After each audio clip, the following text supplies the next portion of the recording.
to make a sleeping wizard moving portrait out of pretty much any image that you would like to do. So what you could do is to dress up as a wizard, take a photograph and make it look like you are that painting. What I did, I went to the Harry Potter studio tour in London. I took one photograph of a sleeping wizard and with a bit of Photoshop skill and a bit of animation, made this. So in this video, I'm going to be showing you exactly how I did that. It's really not that difficult, but I think the effect is pretty good. And it's going to go on a monitor in my man cave and effectively become a moving portrait. Okay, so the first thing we're going to need is a photograph of a wizard. Now, I was lucky enough to go to the Harry Potter studio tour. I had planned this out in advance of exactly what I wanted to get from that tour. Obviously, I wanted to go with my son and enjoy myself, but I also wanted to take a whole load of photographs of things that I needed and things that I wanted and some inspiration for the Magical Man Cave and all of that sort of stuff. The whole idea was that I was going to take a photograph of a sleeping wizard and then I'd be able to put it into Photoshop and do some stuff with it. When I was 8, I wanted to be an animator, so I do kind of understand the principles of layering and having different elements that you can work with. So in order to get this picture into a state where I could animate it, the first thing I needed to do was to basically erase the wizard. And the way to do that is to take a cloning tool and take a sample of the background and then basically paint out the wizard so that he's completely gone. But before we do that, we have to duplicate the wizard because we're going to add him back in a bit later on. Now thankfully this wizard is a fairly straightforward one, but he does have a couple of dangly bits on his hat.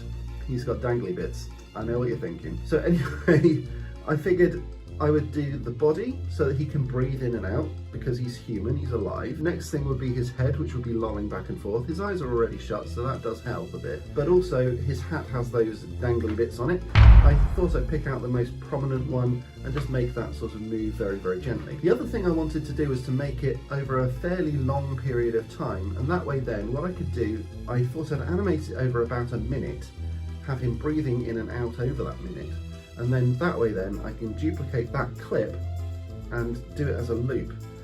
But if I wanted to, I could speed it up, slow it down, make him jolt, do whatever I wanted. So the first thing I did was to wipe out the wizard, duplicate that layer, then took the body and then erased the head and the background, then took another copy and kept on doing that until I had 4 different layers. So there's the background, the body, the head, and the dangly bit. I think I just called it dangle. But anyway, once you've done that, I then put it into Adobe Premiere where I could start to keyframe certain things. So if you don't know how to keyframe, all you do is just have the clip, or in this case, 4 images, all of exactly the same size, which made it really easy for the alignment. And then in the effects control panel, just use that stopwatch to add keyframes. Now I've got a loop deck which does make things a little bit easier, but you can do it by hand as well.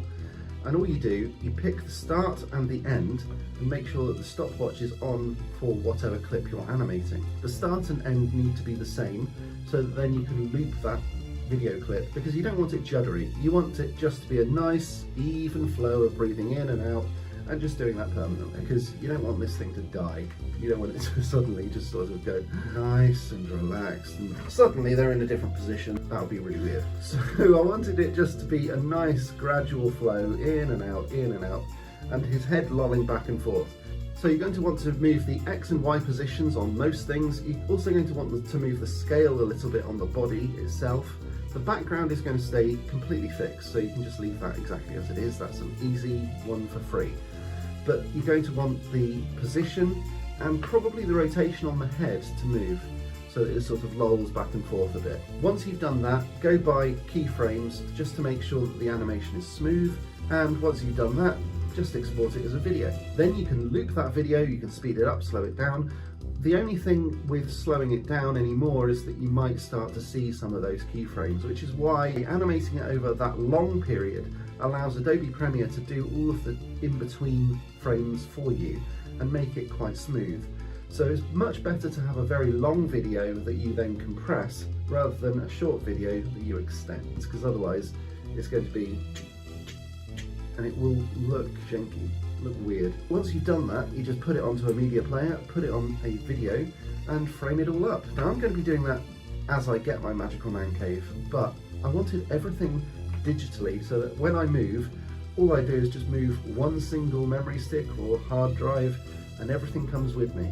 I didn't want to have to start making stuff until I get to my magical man cave. But here's a little update for you lovely ladies and gents. My house has now been plastered and it's the final stage before decoration.